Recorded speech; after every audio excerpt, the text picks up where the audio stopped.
Thank you, everyone, for coming today. I'm Attorney Gloria Allred, and today I'm honored to be here with Veronica Didusenko, Miss Ukraine 2018. Veronica and her 7-year-old son were forced to flee from Ukraine, her homeland, and the country she loves, on February 24th, 2022. When Putin began to bomb Kyiv, the city in Ukraine where she and her son reside.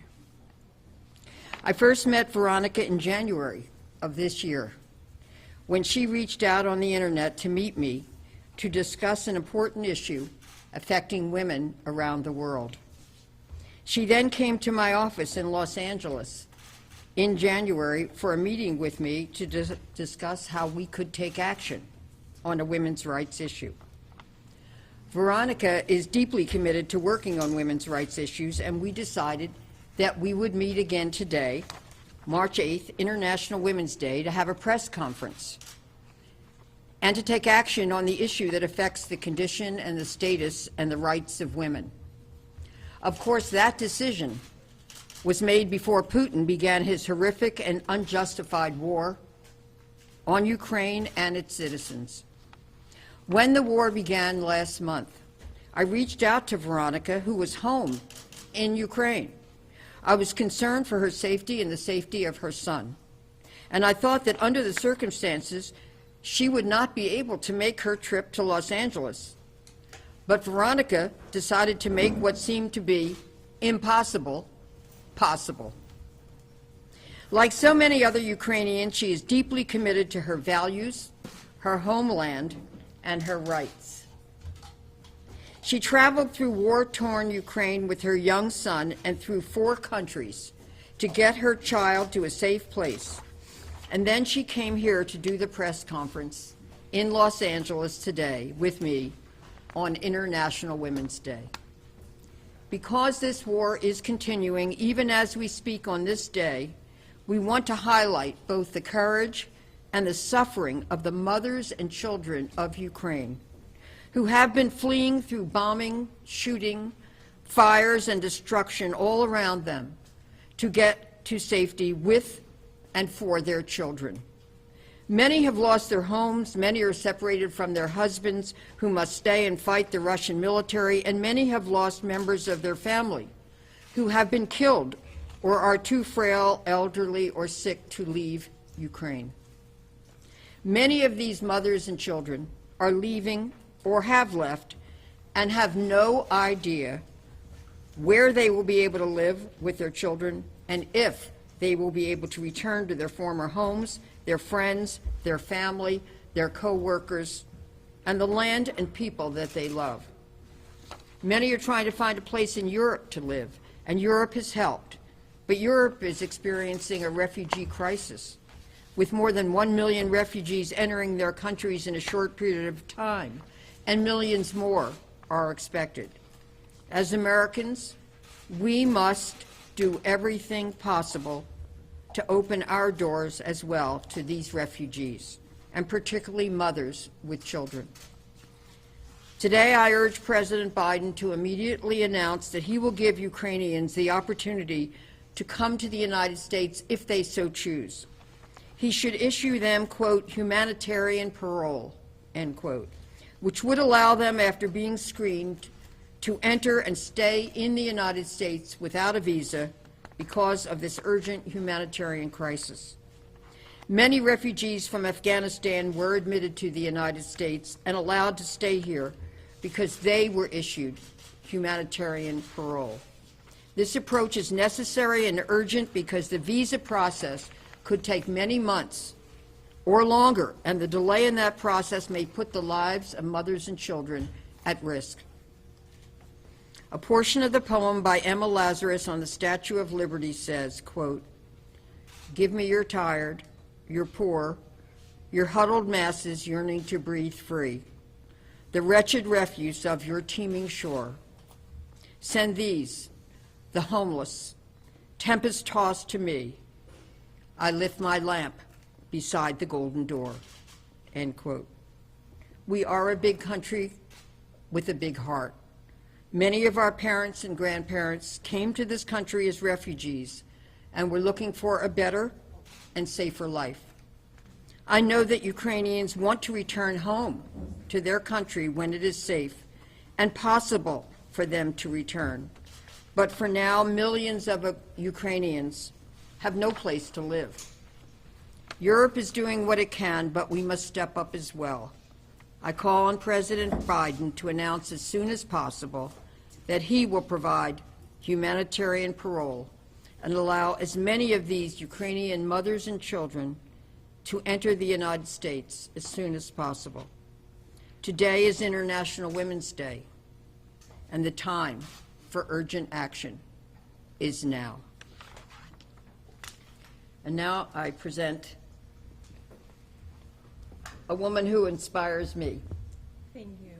Veronica. Veronica, move over here, please. Thank you. Thank you, Gloria. It was a heart-touching message, heartbreaking and touching message, and I'm grateful to you for saying all of this. It's so important for all of the Ukrainian women and their children, and for the whole Ukraine. Thank you. Thank you. Thank you so much. Thank you. Thank you. My name is Veronica Dudusenko. I'm from the besieged city of Kyiv, from the war-torn Ukraine. On February 24th, my 7-year-old son and I were awakened by sirens and explosions. Kyiv, a city of more than 3 million people which was asleep, without any formal declaration of war, without any hope for its inhabitants to take shelter, was hit by an enemy bomb. In between raids, we, along with tens of thousands of families, of other families, tried to get out of the city. Thousands of cars formed a traffic jam on the highway on the way out of Kyiv for many hours. Directly above my head, dozens of Russian helicopters with troops were bombing the Hostomel airfield in their effort to take it. The airfield was formerly famous for being home to the largest aircraft in the world, the Ukrainian Mriya. But now, in this war by Putin against Ukraine, the Russian military burned it down. Today, however, that airfield is famous because a handful of 18, 19-year-old Ukrainian boys, conscripted soldiers, stopped the so-called unstoppable Russian special forces. As I was fleeing with my young son, I could see that there was a real air battle above our heads. On my many-way journey to the border of Ukraine, there was no place where sirens would not sound, where rockets and bombs would not explode. In order to get out to this safe place with my son at a home of friends who could help us, we had to travel through 4 countries: Moldova, Romania, Luxembourg, and Switzerland. I had hoped to fly to Los Angeles with my son for a temporary trip. I went to the U.S. Embassy in Luxembourg to apply for a visa for my son. I had a visa which has been issued to me some time ago. But when I applied for a visa last week for my son, the visa for him to travel with me to the United States was denied. Therefore, I had to leave my son with my friends in Geneva until I returned at the end of this week. I was forced to choose between staying with my son in Switzerland or coming to Los Angeles. It was a difficult choice, but my son was safe with my friends in Geneva. Consequently, I went to Los Angeles to be with Ms. Allred because a few months ago we planned to be together on International Women's Day to discuss women's rights around the world. After I arrived, however, Ms. Allred and I decided that most important was to discuss what is happening to mothers and their children in Ukraine as they are forced to flee. Right now, millions of Ukrainian children and their mothers are trembling at every sound in the subway stations and bomb shelters. Even more heartbreaking is that women are given birth in such conditions in these shelters. Right now, Russian aircraft missiles, and multiple rocket launchers continue to strike at dozens of Ukrainian cities. The Kremlin called the invasion of my country of 40 million of people not a war, but rather a special operation against the Nazis. They invented this story, and it is nothing but Russian propaganda. It is Putin who behaves like a Nazi in every war crime he commits in Ukraine.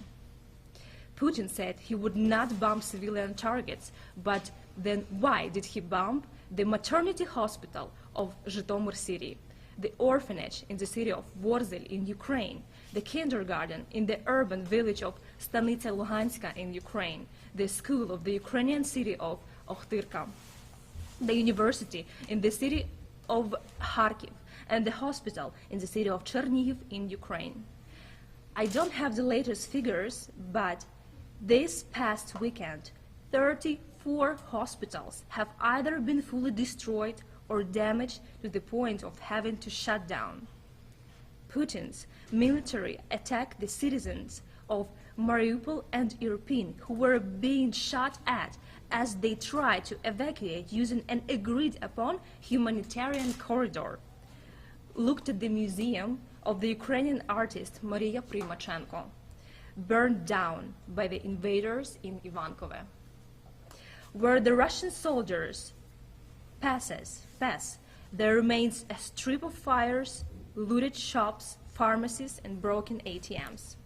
And of course, the shooting of the largest European nuclear power plant in Zaporizhia, the shelling of the experimental nuclear reactor in Kharkiv city, and the holding hostage of Chernobyl workers without letting them have access to the storage of nuclear waste there, puts not only Ukraine, but Europe and the whole world into the danger of the threat of a new nuclear catastrophe.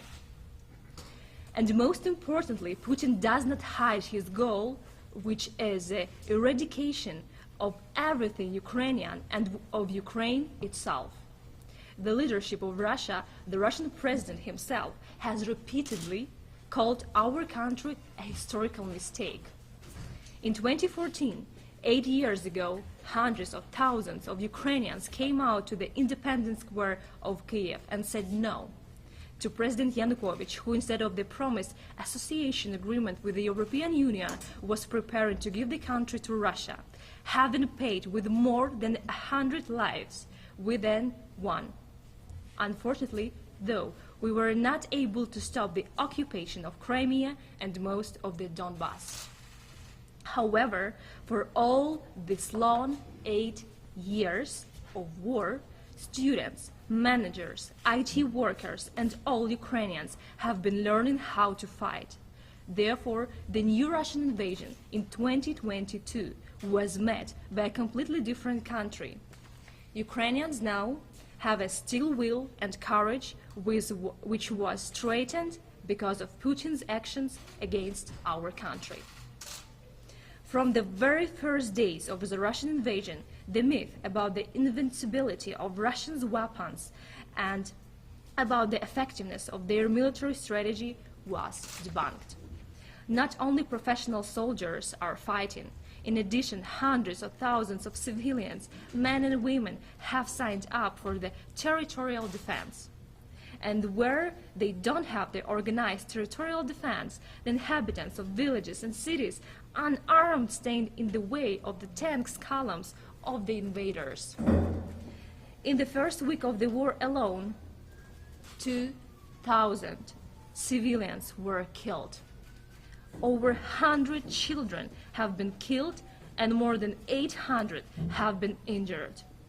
As President Zelensky said just today, the day before, in the besieged Mariupol, where the Russians have been promising but not opening humanitarian passages for several days, the first child died of dehydration. Also among the fallen heroes who defended Ukraine, there are women. I will name just a couple of names. The first Ukrainian fighter pilot, Natalia Barakov, and volunteer veteran, Irina Svila. Over 2 million Ukrainians are forced to leave their homes. Besieged by the Russians, but stubbornly fighting, cities are on the verge of a humanitarian catastrophe. But they are not giving up. In the occupied cities of Kherson, Melitopol, Novakhovka, and other cities, people are going outside to protest daily, despite bullets flying over their heads. Ukrainians absolutely have the courage to defend their land and homes, but in order to stop the endless attack from the east and north, they are in desperate need of weapons and ammunition. We will fight for our freedom and yours. We will fight and we win. We appreciate and thank our allies and friends for their help, not only governments, but hundreds of thousands of regular people and celebrities. Everyone is helping however they can. Those remaining in Ukraine need this help the most.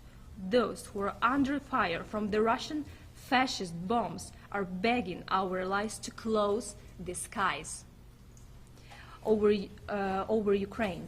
Unfortunately, their pleas are falling on deaf ears in Washington and Europe, just like the warnings of Putin madness over the past 8 years. We're fighting for our land and our freedom. Glory to Ukraine, Slava Ukraini. Thank you. Thank you. Thank you. We are now going to show you a short video that Veronica took, and also some photos of her journey with her son from Ukraine. So, do we have the monitor to show? Oh, here. Yes. Yeah.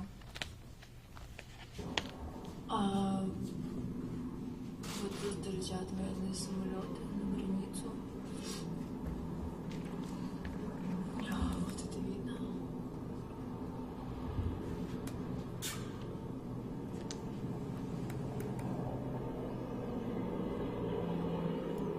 It's Russian helicopters. Yeah. Это очень страшно. Russian helicopters. Yeah, they're flying to bomb the Hostomel airfield. It was 50 of Okay. them. It Okay, was. and then we'll show the photos.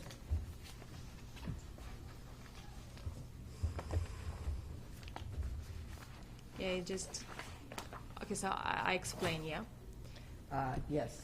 Okay, go ahead. You can explain. So it's me and Alex when we just crossed the Moldova border, and I was so relieved that I could take my child away from the war, but it's at the same time it's a big pain that millions of kids are still in Ukraine. Okay, next. And the helicopters which were flying, we saw them once we just started leaving Kiev. It was 24th of February. It was, I think, like 10 a.m. or something like that, when the war just started.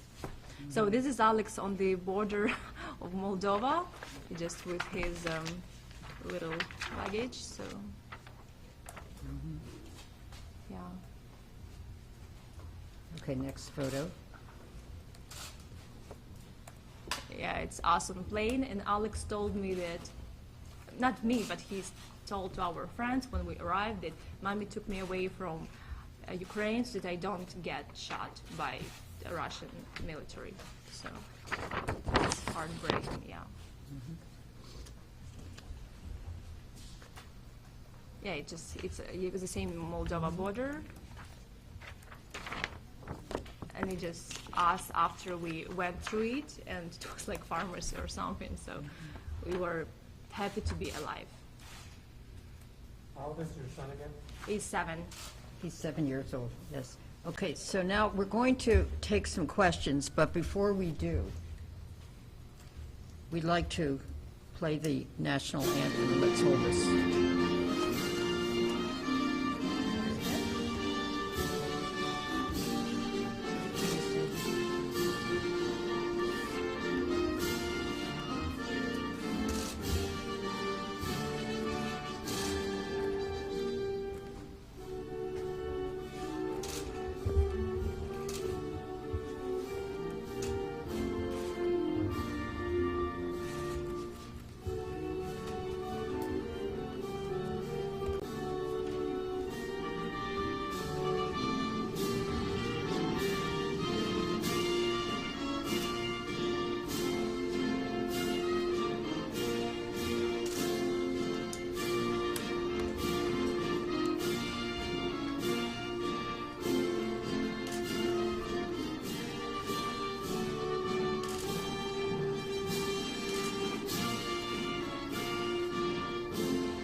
Thank you. I'm going to stand for just a moment, and then... Okay, just hold this so they can see. We ordinarily would stand during the National Anthem, but because of the Zoom camera, we stay seated. But of course, we respect the National Anthem and Ukraine. Okay, I think now we can take some questions. We know that during tragic times, most often women and children suffer the greatest. Yeah. Can you just tell us in your own words, what was that flight to freedom like? What was it, what? The What flight was the to flight freedom, to what was that freedom like? in your own words? Oh, it was not actually flight. It No, was, yeah, but she means yeah, I know. leaving. Yeah. I know, but it was horrible because so many children and their mothers trying to just to get to the border of Ukraine. It can take up to like 3 or 4 days driving like non-stop. So it's a big traffic jams, everyone trying to escape. But what is more violent at the moment, that Russian militaries sometimes stop and shot at these innocent people who are trying to escape. Can you imagine? They don't allow humanitarian corridors to happen. They close it. They don't let them happen. And when they see this, someone's trying to escape, they can shout at them. They can kill people, kill children. So it can take up to few days. And now my mother and my grandmother, my father, they stayed in Kiev, and they even cannot leave. First of all, they don't want to leave. They want to protect their land, their home. But second of all, even if they decided to do so, they might be not able to get to the border. They might get killed by Russians. Yeah. I imagine your son was very scared. What did you say to comfort him? Oh, you cannot say anything good to comfort children while it's war. You just say the truth. He knows everything. He knows war happening. He knows that Russia invaded Ukraine. He understands it all. But what I could tell him that, we are, while you're in shelter, it's safe. So even on the way to border, so we stayed in one of the cities on the way and had night there, but we had to move to shelter like every time we heard a siren, and in shelter it's safe. So he was a little bit feeling okay because he knew it's safe. But even when we crossed the border, me and my son, we could still hear the sirens in our ears. We could still the explosions, the rocket sounds. So it took us a week, more than 10 days now, to get to our normal state of feelings. So it was very difficult. And some people, they're staying on the borders. There are 2 million of people who left Ukraine at the moment, and all of the 2 million, they are on the border of Ukraine. They can be there like for up to 60 hours sometimes. They just stay there. It's like big queues. Borders are other countries, like they're doing everything possible to take people, but there are too many of them. How hard was it to leave him there? To leave. How hard was it to leave your son?